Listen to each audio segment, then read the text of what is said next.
makambo ya ba réseaux sociaux oyo Facebook, Instagram et Tchétchéri. Tout ça la kanango attention pour là d'ailleurs c'est très mauvais. L'histoire to kobete na yo awa et kopesa yo pasi mais en même temps eko éveillé. Ça la ka anglais.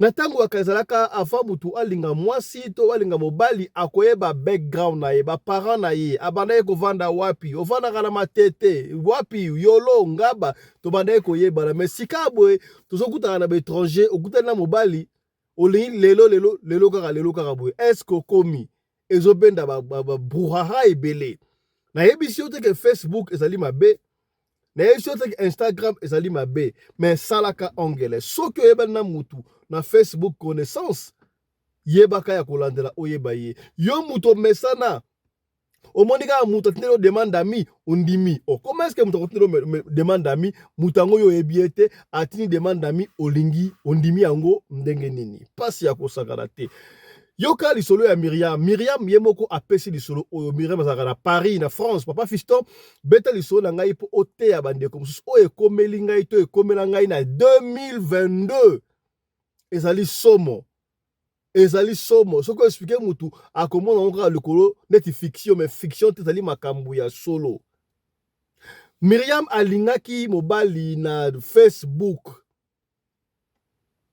2 ans après rencontre baye kokutana boye nzoka mobali wana azala revenant to benga yo revenant to ndenge nini mobali apesaki adresse afandaka côté ya Pantin bandeko ya France Pantin tant balobaka cimetière à Pantin ezalaka quartier Pantin to ndenge nini pour ça tant balobaka cimetière ya Gombe ezala quartier la commune à Gombe n'est-ce pas cimetière ya Songolo Paka la côté wa do Pantin za quartier mobimba ezalaka quartier to la ville to la commune to ndenge nini wala Pantin ya minene ekomelaki Myriam landa lisolo oyo.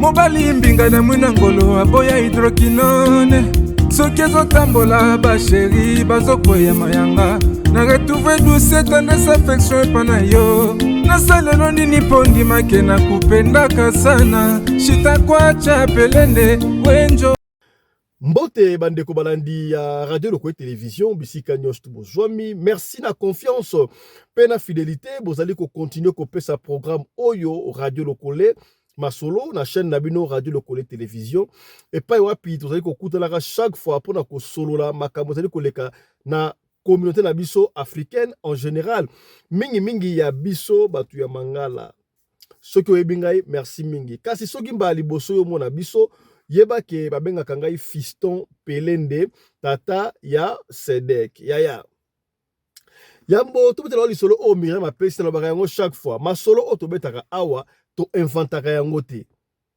ezalaka masolo oyo bino moko bopesaka biso parce que Radio Lokole ezalaka ya biso moko te ezalaka ya biso nyonso na bino na biso parce que bino nde bopesaka biso masolo po mutu na mutu azala don nzambe atekaka mwa grâce wana ntango yo opesi lisolo biso tobeta yango na mwa pinche mpo na bato basala nini balanda yango wana alobaka toujours nous na employaka nous parce que ezali ya biso nyonso tu eloko oyo ezali ya biso nyonso to protéger Radio Lokole koprotéger Radio Lokole na ndenge nini na kotiaka ba like na émission na kosala prière na prière na yo sala kobosolaka te yebisa nzambe atia maboko mpo na Radio Lokole chaîne oyo kende liboso epo na yango chaque fois to s'abonner to partager mpo na soki solution likambo ezali ezala pa yo moko te ezala pa na bato ebele kolingaka te babetelaka lisolo talaki papa fiso te linga yo moko otalaka Radio Lokole tuna papa pembeni na yo papa est-ce que osabona déjà na Radio Lokole mama osabona déjà on a besoin de 35 000 abonnés.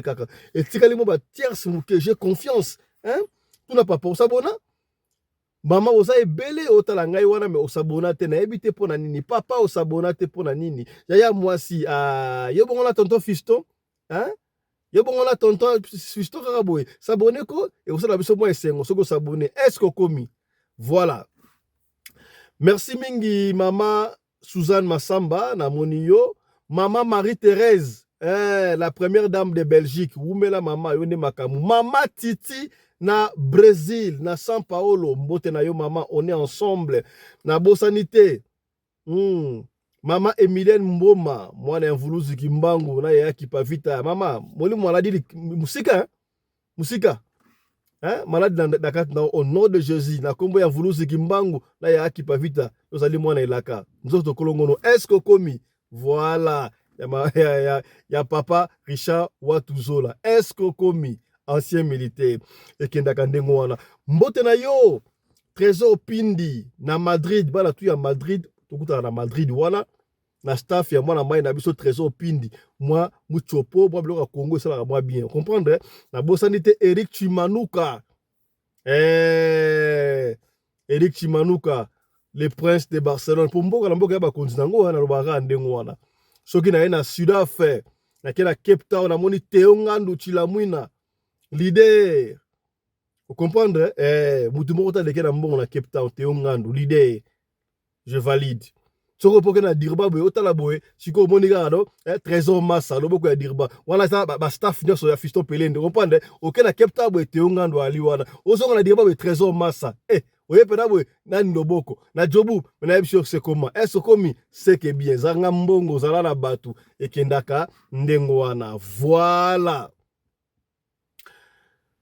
ya esali pasi ya kosakati yoka lisolo sikaboye isolo ya Myriam et papa Fisto ngana lapaki na vi na ngai na kolinga susu mibali te pona zwaka déception ya kosakala te déception moko makasi na lingaka mobali na nga mingi papa mwa na ngai o na bota na ye mwana ka moko mwana nga za petite fille na 5 ans kasi tozalaka na ye pendant longtemps aye ko décevoir ngai pendant tozalaka na ye nzoka akoma ye kobima na pire camarade nanga makamba ba camarade oyo papa Fisto ba camarade oyo papa Fisto moko za pe faute ba camarade te za faute na biso moko tellement mobali na wasa élégant aza bien bo pikiliki ba okundu banzoto yo est-ce que ba fina ebiti bo zanga kama sola ko sola entre bino boko sola makso msute kaka ko kumisa mo pa baradine esthétique et boma vélo tango kumisi papa mingi okumisi mobile na yo mingi pa ba camarade na yo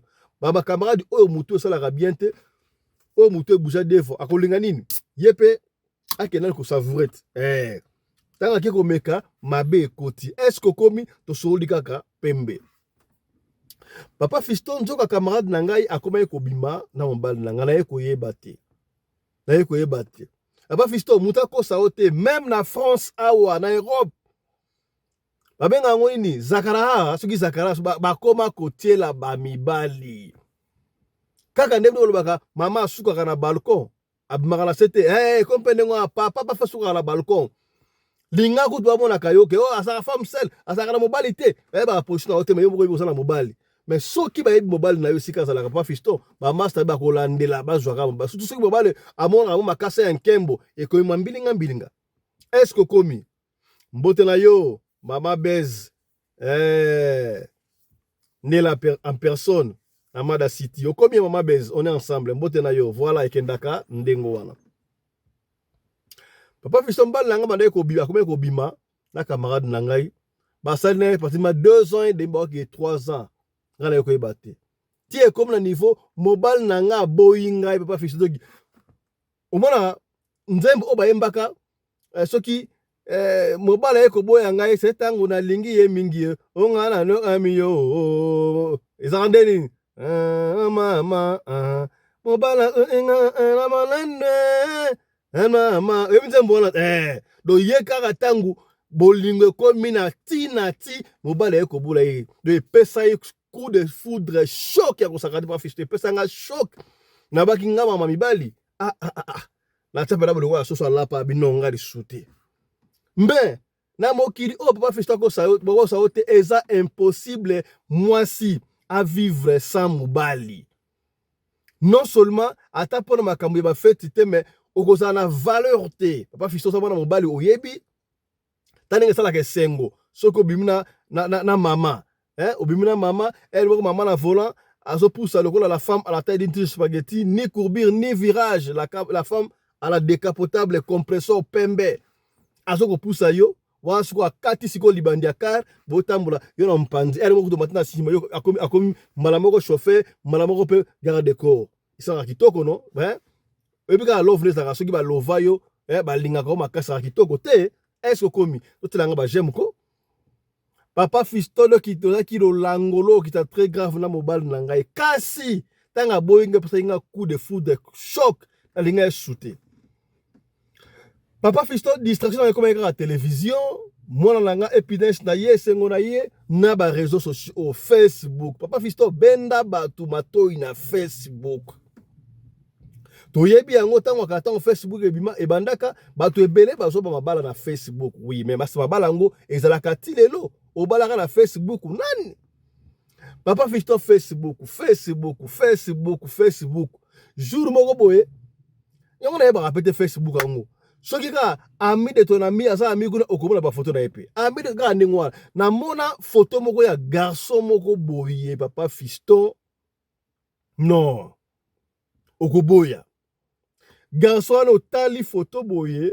Obi non opena nzamba kela mobali ya zongi singa di susu na bilengi ya papa mwa na ngai na commenter kakati na ebité na commenter ko pe esprit na ebité na monika photo na type commentaire ah très beau hein aleki na ndengo et si nango na bosani na moni siko yepe siko na kati ko page na ngai. Et c'est un message, je suis comme azu photo na zongi sabi ah merci na compliment na yo. Ah, bon comment tu vas? Ça va. Comment on a ni Myriam? Oh Myriam ah ça va. Après c'est un peu comme on a eu. Comme on a Jancy. Oh Jancy ah ça va. Tout ça là qui m'a déjà to chatter hein to solaté. Mais bah 3 jours je m'en bien comme ah boni. Donc d'être en anglais you are checking on her. I'm checking on you now. Don't check it out. En fait, la peur m'embote comme le moins de moi. Et comme dire moi chaque tongo, on l'a dit bien, on l'a mouki bien, c'est bon. Ah midi bon, ok, musala dans repos donc. Papa Fiston et comme il a moi distraction. Ndenge penga ya coup de foot na ngala pendant longtemps. Po papa moi na ngala eko yeba. Ba mena kamba dans ta moi la 2 ans. Donc 3 ans mobimba na zaki ngamoko Papa Fiston. Basi ebele ko mona ya mikolo mona mwasa na 25 ans, mata kuna ba 35 ans. Ozo mona ba beauté bela nzela ko tsana mobali ala mobali te Papa Fiston. Nga na 28 ans. Na ok ne 29 ans. Zaki na mobali te Papa Fiston. Alors, la ko mona Jancy a comme le kola moi distraction mais webika biso bas nazo geleye. Nasaki ya coup de foudre na bi ah so na s'engager na oyo akosala nga makambo oyo muto asala ngai te hein abandi ko geler kaka so seka bien consorti Jancy e ko tuna ngai ah boni papa zawa osolo nga papa lo ba tende na papa o te nga na mbali te c'était nga na mbali te mais papa moi na ngai azali mais to kabona de ça fait so ba 3 ans ngo so ba 2 ans ba 3 ans ngo to kabona na zangambo mais na moi na ngai ya 5 ans et moi ça oh c'est vrai Jancy ebisi no oh ça tombe bien nga pe kutu dans na moi cité même na so luka moi si na bala j'ai 36 ans OK 37 ans ah ya bino nga ko s'engager dans ndengo te laissons le temps au temps en même temps on va continuer kosola. Pas vision. To sali une année à kosolola na Jancy. To solola na Facebook na Messenger to solola na ye. To solola. Tango une année koki. Pas vision moi guane bandi koya na boss sali ko na boss papa ba na ngai siko ebika moi amour bandi kota. Na ye ko pesa Jancy numéro na ngai ya téléphone. Jancy pe apesi nga numéro na téléphone. Papa Fiston to bandi ko solola siko. To longo na Facebook na Messenger to kotiko na WhatsApp. Biso wana WhatsApp et to bandi ko solola. Comment tu vas? Oza bien, oza ndenge. Ah bon, oza ah bon. Jancy était prêt déjà. Toi linga kinga menga na banda ko gelé. Papa Fiston après 3 mois ya ko solola na Jancy, na moni ka la un très beau garçon et consort. Po na ko ça te photo à Jancy na seva ki yango na garda ki yango na enregistre yango na bona so na tandika agence boy na so mona donc o penda donc bogara ko sakrate tant to bandi ko solaka na WhatsApp 3 mois ya pamba pa fiston apet na WhatsApp to bandi ko solola to komana après 3 mois nga amour bandi ko kota affection na bandi ko tinda esko ona komaka na bandi ko tinda ya voix boni to ko solo ya voix et moi e pas tinda linga voix gande voix ah ça va pour me ate tant ça dit que c'est pas fiston ona to ina na part to bandi ko kende ba 3 mois ya on to côté na Facebook na WhatsApp pardon siko une année 4 mois to bandi ko solo ba voix ba audio et consort et puis na bino kasi meto solo aboye ça une vidéo ngana mona yo alors tango to bandi ko solo na nini yo na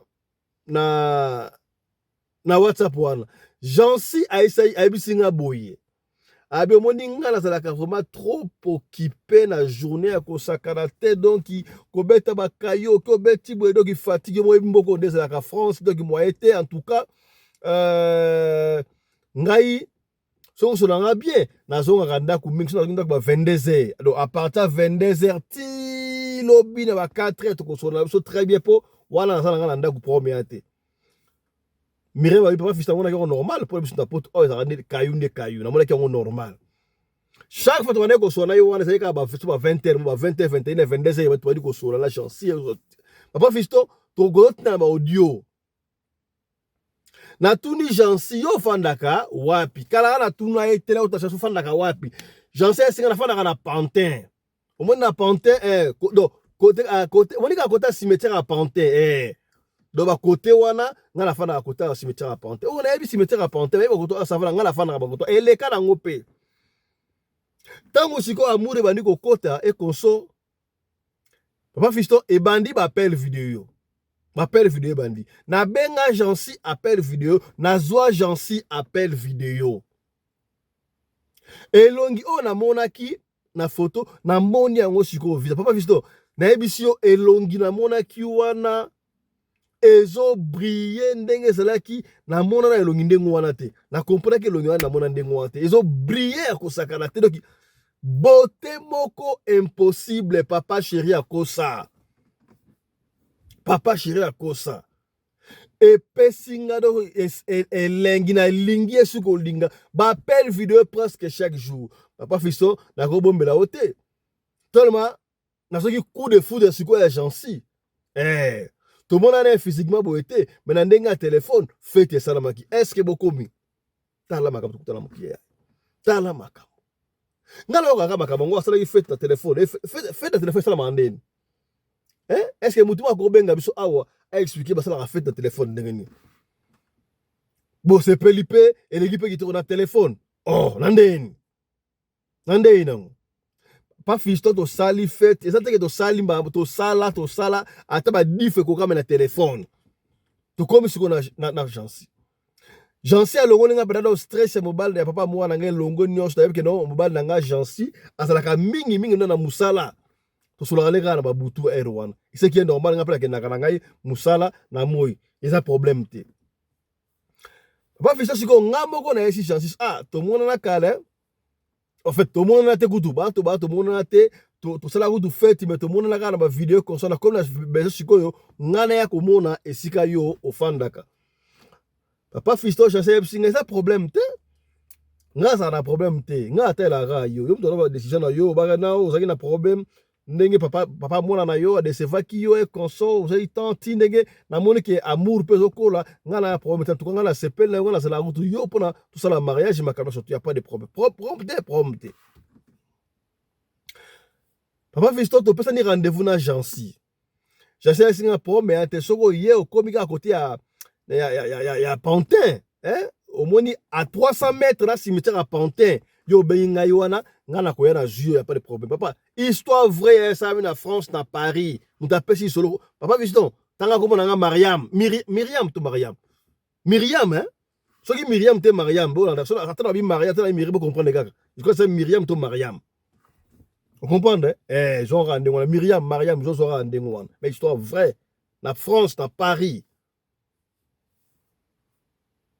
baninga na ngam su Papa Fiston ba yebi solo oyo mais beton rande ngwana ko tanga ko famille est-ce qu'on comprend voilà alors biso ko bika na 300 mètres na cimetière à Pantin yo benga na koya na jio c'est pas ça na ngona musika te y a pas de souci to pesa na rendez-vous histoire oyo ça na 2002 hein histoire à 2002 ayeko pesa ngo siko histoire pour la rater mutu muso mo na nzela otambola ça na ba problème doyo ozomona mwasi ka normal nde wana otambola mwasi okitoko atie ba boto otambola pour cela pembe ndo bona ba problème ko ça wana okimwa bi na mi ko na faire basi ba ba problème mo na bango wana yango mona ba kene église ono na bala Yesu yo sana ba 16 17 ba wala na yo lingite 20 ans olingite osambala niveau na ngate bala niveau za kaneni tant ko 25 ans na so luka mobali siko oyo mobala bien za kaneni mobala bien ye a monanité au commence ba 30 ans wani ko luka siko et mona ko commence 35 ans et comme so mobala tano nzela yo regarde kana mbala batuka boy na 35 ans tant ko 37 ans aucune église on a bala Yesu bala Yesu ndenge nini taba na ko luka yo na ba 19 ans 20 ans 21 20 23 ans 25 ans bana boya mbala bien siko komona na mbala batu est-ce que komi to solika pembe tela nga ba j'aime ko ya tela nga ba j'aime to partager li solo oyo ya Myriam partager solo ya Myriam oyo etamura na Paris mobimba bande ko basala angele na Facebook ya keba na Facebook il y a certaines personnes au sur simbi Facebook ou ba réseaux sociaux atika ka yango tete na tongo d'ailleurs to ko l'accès yango lobi vidéo moko comme viral na Kinshasa jeune fille moko ya 23 to 23 boye abinoka mambala liboye na téléphone iPhone na maboko na yeboye comment on sur la téléphone to pekisaka bana jamais ko la téléphone otika ko na na charge ozo solo là non ya kufinde ngwana acha téléphone na charge au solo là allez te ce qui court sur kusoni de sale wana fiona kufinde quoi image na bon partout ça viral na réseaux sociaux partout ma groupe WhatsApp ne surtout Papa Fiston quand rendez-vous na Jancy samedi na ba 18h moko boye pas ça moi avant mais pour mes athées. Tu regardes la Jancy samedi, mais vendredi, Papa Fiston, camarade Nangaï, Azamutu ya Malawi, camarade Nangaï, aye kotala ngai. Taye kotala na yeba na ye Papa Fiston avant na kende na koma na poto. Na lekaka na Angola na fana rappel na Malawi 2 ans sur 2 ans na Malawi après c'est na Papa Fiston na yebi no Malawi mulubwanji simbote mulubwanji wa Malawi aye na yebi Papa Fiston c'est ba Malawi bazali awa ba Congolais bala Malawi bolanda biso mbote na bino bo se manifester Congolais Malawi se manifester mbote na bino oliso na bino pe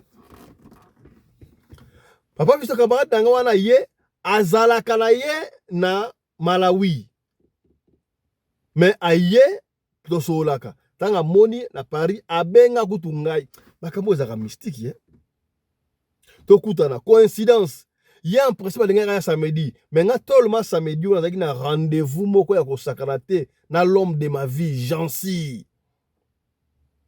na c'était ya vendredi pa yo wana ayaki ba 9h moko boye jour na salaki de vendredi yango donc vendredi na salaki te samedi pe na salaki te Papa Fiston na dimanche fana ba msaka lundi muninga na pa yo wana na juillet to ke na ndaku donc to seki ya kosakata bi kutu ndenge zali awa oyebi ke grand fan na kufaki ya grand fan na biso buno na yebi on te oyebi te grand fan na biso na ba voyage bingo tikala o mona ete.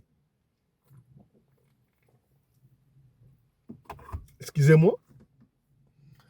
La sera mona ete ça va tala ba photo kuti yango ba photo ya funéraire de yaki. Na carte ma solo na carte ma solo pardon. Quand na carte ma solo. Ala ki se pe téléphone funéraire yango yo grand frère na biso yeyo. Ma wasala boye bono amoni pe en tout cas mes condoléances Papa Fiston na habité j'avais perdu vu ton nini makama mukida mystique. Et si li peorana akena ba 15 ba 16 mo na monsieur pe na kei akena azongi na yepe akei na hôtel na yi pour faire ça 1 mois azonga na yi.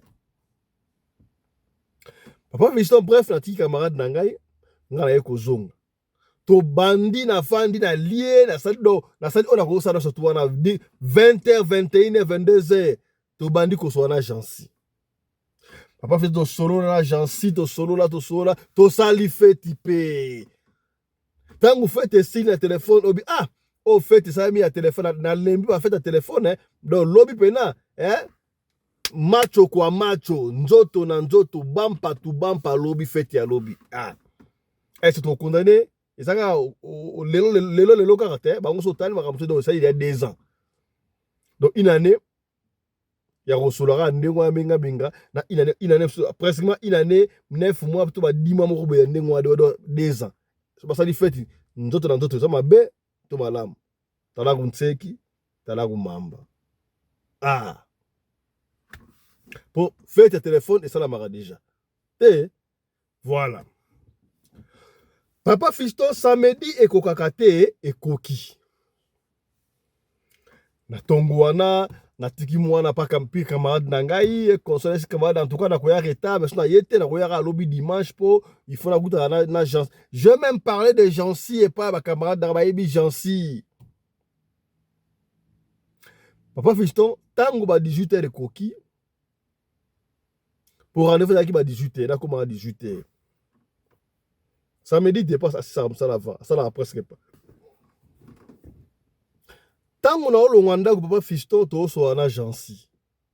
To so ana Jansi. Jansi to so ana biso peut très bien. Elle a quitté Sikabona comme Sikabona. Tant qu'on a quitté na komi ko poussa na komi à 300 mètres na cimetière à Pantin ndenge to yokana kiwana. Jansi mta beninga ya bi. Oh ça vaut combien en tout cas chéri boli bisimuke. Massa moko ko so nga awa so la vite fait coopération bo zelanga wana en tout cas dans 1 heure du temps. Na zo ya ko zo wana. Papa Fiston, on dit quelque part, on bistrot, on dit na moi si quelqu'un a des agana au zela, à la Jansi à comment n'est-ce pas? Jansi n'a comme 18h a été 19h. 20h, Jansi est comme bengangai. Boni en tout cas limbisa la juma retard bouquet na okoma en tout cas dans 30-40 minutes. Papa Fiston, 20h au coca. 20h de coquille. Ton 20h de coquille. Na bengi Jansi, mais tu es où Jansi? En tout cas, na zoya, en tout cas, je vais te prendre avec ma voiture. De toute façon, tu vas dormir chez moi, il n'y a pas de problème, il n'y a pas de souci. Papa Fiston, bolingwe kota kinga déjà na mikuwa. Voilà ça autrement, ils allaient quitter. Na zeli Jansi, 20h à zoyate, 21h à zoyate, 21h30, ok, 22h, Jansi benga, ma chérie, tu es toujours là? Oui, dans zoya si, on a bandi koya, tu as comment là, dans 10 minutes. Ça le cola poussera déjà. Yo poussera au cimetière, poussera to mettre la porte cimetière to quelque part to na wana. Papa Fiston, histoire ya mutute ya ngamo ko na obetela yo ngamo Miriam. Na bandi ko poussa. Tana comme na mire bandele ya cimetière à Pantin, na moni sikoyo. Voiture mo ça le rôle yewana et telemi. Voiture et telemi. Donc, ça qui est pas 100 mètres, quelque chose comme ça. Mouta quitté la voiture. Sur la tali, quitté on a télémi, on se l'a ça y était. Pour vérifier que la Jansi, bref, c'est juste téléphone nangai, na nenga kundele pen, na fini le numéro Jansi, na bengi. Ton na bengi le numéro Jansi, na mon que yemta yambi. Chéri boni, wana so ça yo, ça ngai, na bi Jansi amui Jansi wana. Et là on na mon pas Fiston, et vous comme Sabine. Na bandi ko poussana. Tango na komi ba Fiston à 5 mètres. 5 mètres, na poussana ba 3 mètres mo boye. Na tala boye papa Fiston na moyini. Photo oyo ma camarade nanga la kisaki ngai grand frère na banga kufa ki wana ba kunai ça fait 6 mois na Malawi. Na mwana lo yango wana. Papa Fiston na ganga ya kosakana te. Na gangi na mwana ko na zuli bomba na gangi na bandi ko zonga mbango na kati so presso ni mwana ko nga tutangai. Donc batu ba oleka ba mwana moi azuli bomba. Et c'est comme toi kufa mutu mala mazanga Papa Fiston. Mutu mala mazanga raté. Donc ba ko tutanga ndengwana ba fia azuli bomba tutinga et puis na et sinon ra ndengwana. mutu moko muté malamu garçon moko aya telemi oh parce que na bana okanga na lingala na kufie mutu akufa na kufi oh heureusement ndeko mbala azali congolais tanga yoki na kufi yende ya telemaki mama nini papa na solo ala mutu pana 200 nzoka mutu wangu takufa topesa ni rendez-vous na ye ayesinga fana kota pantin pantin siko na kota cimetière so na komi na 300 mètres abetele lisolo na bafisi na abetele lisolo ndenge ya kubanga na zo yabo na ya okuta na bo na moni mutu yango nzoka asi akufa parce que camarade na ngai alakisa nga photo ya camarade ya muninga na ye ya na bango ya kufa na tali bo eza ye mais abi kongolo amona lokolo étrange papa fisa ngai pe esprit zongi mais mama boy bosa na 200 na 200 bomona te papa to mona te bo sikoyo we ko mona ga lelo bon o mona ina nini o photo la mona na mona na vidéo papa mais na éviter quel aveuglement soka mona ga chance na vidéo déjà basta la fête à moi na photo ya Jansi tangu camarade na saketa ya la biso yeyo est-ce que abaraki esprit kendaki ye to nini ezalaki na intention nini pourquoi kaka un jour avant ndenge wana ndeko en fait ndeko ya soi-disant Jansi ayaki otala ye ndenge nini est-ce que papa fiston bon na ndimi te ke camarade na nga asala makambo wana eke bona bana a maîtriser nga maba telema atelemi ate mutu kona papa fito tobandi koya na congolais wana mso mobali to comme sika oyo na monaki ye Jansi atelema ke bana mutu kona azate Jansi azate mutu kona te papa ezalaki awa mama au cimetière à Pantette entre cimetière yango wana yo monaki mutu papa na moni yo ndeko na Kongo na ebisio ofanda ka apese sika fana tuna getika papa fisto ndeko mbali wana aya na ngai ti epa na nga tika nga je n'en revenais pas na bangi na ko banga mais j'avais pas le choix na kono bana ite aya wala lisangai akobona ngoma mystique mais tozaki na ye wana akotinga tina ndaku ko bango wapi tangu to okende papa fisto na kati ya mutu ka pla téléphone papi mo ka Jansi yangoyo boyebi na WhatsApp des photo mutu na WhatsApp siko tanga numéro ya Jansi pongo yangoyo siko photo elimwe mais benga numéro baso benga numéro ezo lekate baso benga numéro ezo lekate ekangama to koma na ndaku benga numéro ezo lekate na bisa c'est pas vrai na benga siko camarade na ngai wana papa fisto camarade na ngai oyo autaki Malawi ayaki wana comment tu vois ma belle attention en anglais papa prendre rapidement anglais mouké papa fisto en tout cas est-ce que tu peux venir à non à cette heure ici c'est impossible na koya na tongo oli kambuté bref garçon a tikangai na lala te papa fisto afana na canapé anti na tongo na fungoli TV volume makasi doki na kobanga ndengo wana na tongo mninga na yaba 8h heureusement dimanche ça ça y peut-être dimanche en moi aïe ma soeur ma chérie mon ami je ne sais pas ya quoi mais oyebi mobile on la sakio oyo o fana na kuta na isa medi wana Jansi c'était ton frère comment grand frère les aranani apprécié comme moi habité mais quand moi je suis allé en rencontre mobile fana kuta na Pantin na moni grand frère na yo la senga na photo za ndeye wana habité au moni grand frère na nga mais yo ba mona derrière ma photo abi j'ai réalisé que si quand on filme ko zonga ba photo na ndeko mona za ki ya grand frère na bino mais je ne sais pas jour voilà qu'est-ce qui m'était arrivé na mona eboy qu'est-ce qui se passe madame camarade nga abi tu n'es pas la première personne ba essaye biso ba mona na Gabon ba mona écoute na Congo na bino me côté à Goma il faudra beaucoup prier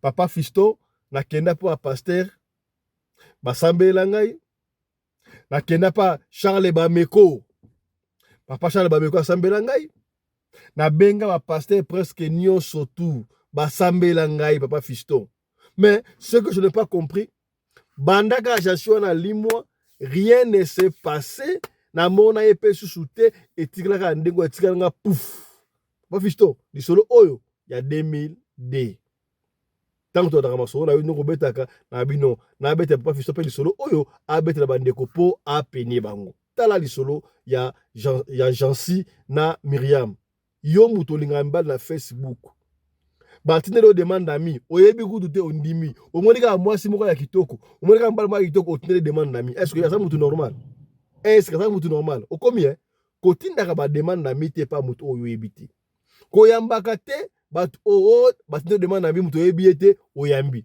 o muso za mona bateka photo moko photo mutu ya te mais dessin moko boy atinelo demande ami oyambi yo ebinga ite ngana ebiote na profil na yo otie soki maboko soki ni eloko moko flair soki nini otena nga demande na mi ngana zwa atayibana ndenge nini est-ce que okomi tosoli pembe je crois histoire oyo ya Myriam ekote ya bino tala moi lisolo muke tobomelaki yo na après-midi ya lelo yango oyo ya Mariam soki lisolo oyo intéressé ote yo partage peut-être que sunga ndeko moko songolo esika moko pakala est-ce que okomi c'est que bien allez portez-vous bien santé de faire à tous hein?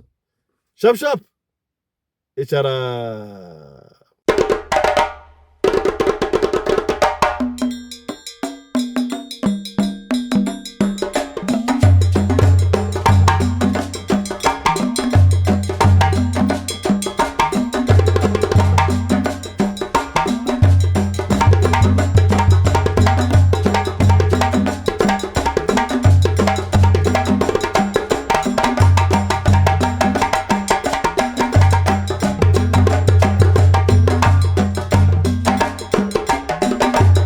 mobali mbinga na mwina ngolo aboya hydroquinone soki ezotambola basheri bazokwea mayanga na retrouve douce tendresse affection epa na yo nasalelo nini mpo ndimake na kupendaka sana shitakwacha pelende